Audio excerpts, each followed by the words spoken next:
আর তার সাথে ওনারা এখন যেরকমভাবে একটা সারাউন্ডিংস তৈরি করেছে, এনভায়রনমেন্ট তৈরি করেছে, এতে ওনারা বোঝাতে চাচ্ছে যে আমি কোনো না কোনোভাবে সরকারের বিরুদ্ধে কোনো বিরুদ্ধাচরণ কোনো কিছু করতে চাচ্ছি। মানে টোটালি ষড়যন্ত্র তো আপনাদের চোখের সামনে আপনারা দেখতে পেলেন যা করছে।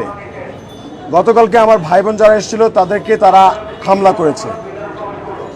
হয়তোবা আমি অসুস্থ হয়ে পড়েছি এক সময়,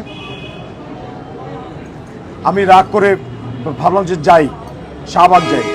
যাত্রীদের এখানে হয়রানি হচ্ছিল, আমরা ওখানে প্রতিবাদের গান গাইছিলাম, তারুণ্যের জয়গান গাইছিলাম, কিন্তু দেখা যায় যে যাত্রীদের অনেক হয়রানি হচ্ছিল। এটা হলো সত্য কথা। তো আমি যেহেতু যাত্রীদের দুর্ভোগ দূর করতে এসেছি, আমার তো দুর্ভোগ সৃষ্টি করা শোভা পায় না।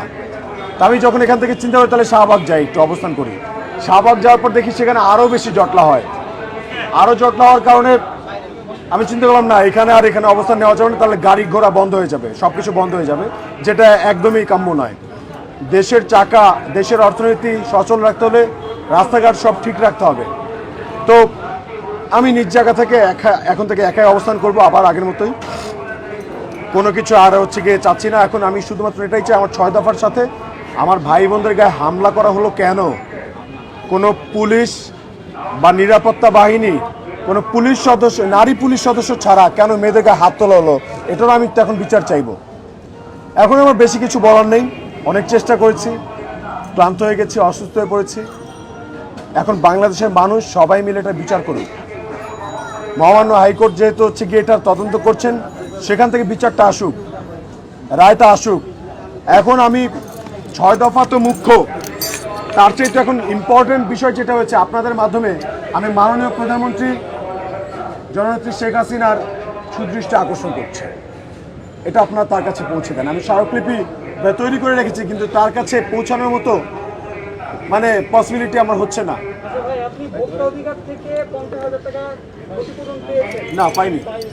না, এবং রেল মন্ত্রণালয়ের কাছ থেকে কোনো ফিডব্যাক পেয়েছেন কিনা? আপনি যে এতদিন এই প্রতিবাদ করছেন, আপনি স্যাটিসফাইড কিনা, বা আপনি এখনকার অবস্থানটা আপনি না, কোনোভাবে আমি স্যাটিসফাই হতে পারছি না। স্যাটিসফাই শুধু ভোক্তা অধিকার সংরক্ষণ অধিদপ্তরের প্রতি, যে তারা আমার যে 6 দফা দাবি, এটা যে সত্য, এটা প্রমাণ করতে পেরেছেন, এটাই সত্য।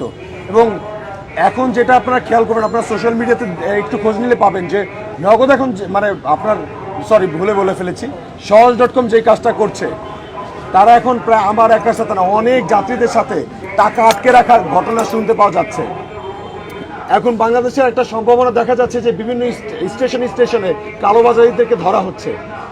দুদক তদন্ত করছে, এখানকার কর্মকর্তা কর্মচারীদের ব্যাকগ্রাউন্ড খতিয়ে বের করার চেষ্টা করছে, কার কত টাকার কালো পাহাড় আছে এটা খোঁজার চেষ্টা করছে। না, এখন আমি কি করব? এখন আমি মাননীয় প্রধানমন্ত্রীর সুদৃষ্টি আকর্ষণ করবো, এছাড়া তো আমার কিছু করার নাই।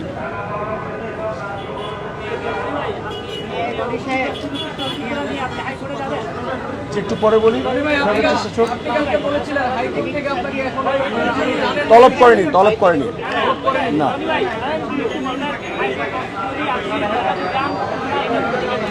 জি বলছে, আমি অবশ্যই যাবো তাহলে। হ্যাঁ,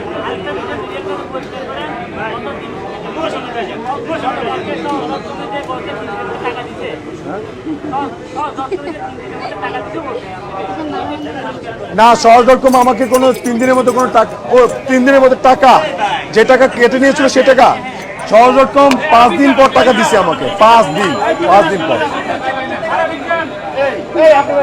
ভাই একটু পিছনে গেল।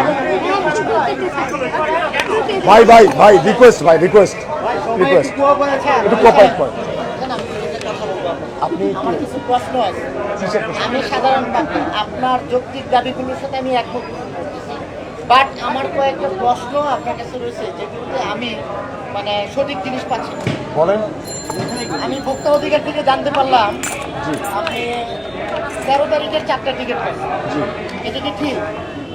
জি, ভোক্তা অধিকারের যে এইটা মেসেজ পাইছি ওখানে 13 তারিখ আপনি টিকিট পাইছেন।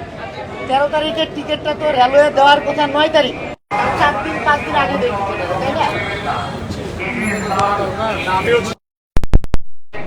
আমার দরকার সেদিনই আমি হচ্ছে টিকিট কেটেছি 13 তারিখ, 4 দিন 5 দিন করিনি। জি না, ভোক্তা অধিকার থেকে আমরা যেটা জানছি আপনি সেই ভোক্তা অধিকারের আইন আপনাকে আপনার পক্ষে রায়ও দিছে, যেটা সহজ.কমে 2 লক্ষ টাকা জরিমানা করছে, তাই না? তো আপনি সেই টিকিটটা কাটছেন হলো 9 তারিখে কাটছেন নিশ্চয়ই? না না, আমি 13 তারিখ কাটছি। 13 তারিখের টিকিট কাটছেন কবে আপনি? 13 তারিখে কাটছি। 13 তারিখে হ্যাঁ, কাটছেন। আচ্ছা, আপনি তো আন্দোলন করছেন 6 তারিখ থেকে, এটা কেন? 7 তারিখ থেকে। 6 তারিখ থেকে আন্দোলন করছেন, 7 এটা আমরা তারিখ দেখছি থেকে। আপনাকে। আচ্ছা, 7 তারিখ আপনি থেকে। যদি 13 তারিখে টিকিট কেটে থাকেন তাহলে 7 তারিখে আন্দোলন, আগে আন্দোলন কি করে আসে? আচ্ছা, আমার এটা প্রশ্নটা একটু উত্তর প্রশ্নের দেন। উত্তরটা আমি আপনার সাথে ক্লিয়ার করি। দেখেন, আমার তো আন্দোলন করার ইন্টেনশন ছিল না। আন্দোলন রূপান্তর হয়েছে কয় তারিখ থেকে? 9 তারিখ থেকে। 13 তারিখ যখন আমার এরকম ভোগান্তির শিকার, আমি 14 তারিখ 15 তারিখ 2 বার ভোক্তা অধিকার সংরক্ষণ অধিদপ্তরে অভিযোগ জানাই। কত তারিখে জানাইছেন? 14 তারিখ 15 তারিখ। আচ্ছা, 13 তারিখে দুইবার। টিকিট কাটছেন, 14 15 আপনি ভোক্তা অধিকার আইনে জি জি জি জি, অভিযোগ দায়ের করেছি, কিন্তু তারপর 6 তারিখে আন্দোলন কেন? আচ্ছা শোনেন, পুরোপুরি কথা মনোযোগ দিয়ে শোনেন, তারপর বলছি। আমি যখন হচ্ছে গিয়ে আমি হচ্ছে ওইটা কোনো ফিডব্যাক পাইনি বা রিসিভ কপি পাইনি, তখন হচ্ছে আমার মতো এরকম কারা আছে বা আমি আশা ছেড়ে দিয়েছিলাম ভোক্তা হয়তো বা আমার অভিযোগটা নেবেন না ভালোভাবে, আমি মনে হয় সুবিচার পাবো না। তো আমি হাইকোর্টে রিট করার জন্য প্রস্তুতি নিচ্ছিলাম। আমার মতো আরও কারা আছে আমি খুঁজে খুঁজে মানুষ বের করেছি, আমার মতো এরকম ভুক্তভোগী যারা আছে। দেন আমি হচ্ছে গিয়ে সোশ্যাল মিডিয়ার মাধ্যমে এবং হচ্ছে কি আপনার এর যাত্রী যারা আছে তাদের মাধ্যমে হচ্ছে আমি হাইপোথিসিস করি, এবং আমার মতো যারা আছে ভুক্তভোগী আমি এরকম খোঁজার চেষ্টা করি। খোঁজ নিয়ে যখন জানতে পারলাম আমার একার সমস্যা না, এটা সবার সমস্যা, দেন আমি 13 তারিখে এখানে আসি। হোয়াইট বোর্ডটা দেখছেন, দাঁড়িয়েছিলাম। আমি কিন্তু আন্দোলন শুরু করিনি, আমি শুধু দাঁড়িয়ে গণস্বাক্ষর করছিলাম যে আমি হাইকোর্টে একটা রিট করবো সহজ.কমে যেই মানে যা অ্যাক্টিভিটিস চলছে ওদের সেটার বিরুদ্ধে।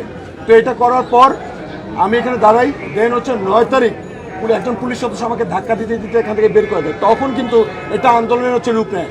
আপনার কি প্রশ্ন ক্লিয়ার? আপনি কিভাবে ক্লিয়ার করলেন? আপনি আন্দোলন করতেছেন 6 তারিখ থেকে। শোনেন শোনেন, আমার আচ্ছা, আমার আরো 7 তারিখ থেকে শুরু করছে। আপনার ইন্টেনশন সেটা আমাকে বলেন। 8 তারিখ থেকে শুরু করছেন। আমার intention-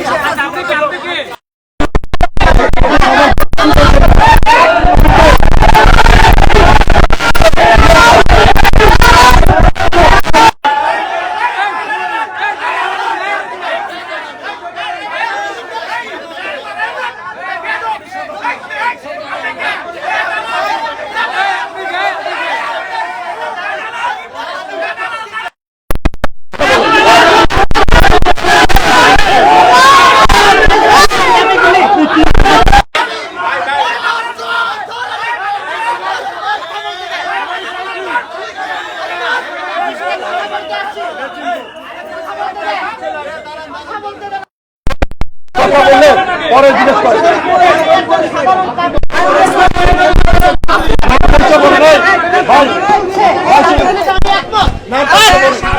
আন্দোলনটা কেন 6 তারিখ থেকে হতো? 9 তারিখে টিকিট কাটছে, আমি ভোক্তা অধিকার, আমি সাধারণ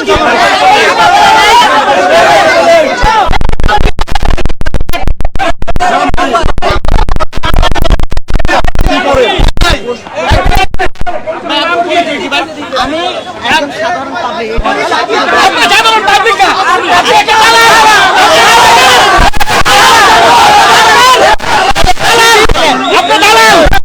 আপনি প্রশ্ন আপনি কি বলতে বলছেন?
ব্যক্তি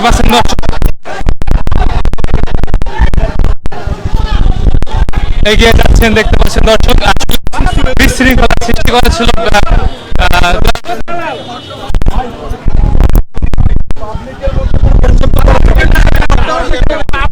সৃষ্টি করে কোনো নষ্ট করার চেষ্টা করছে।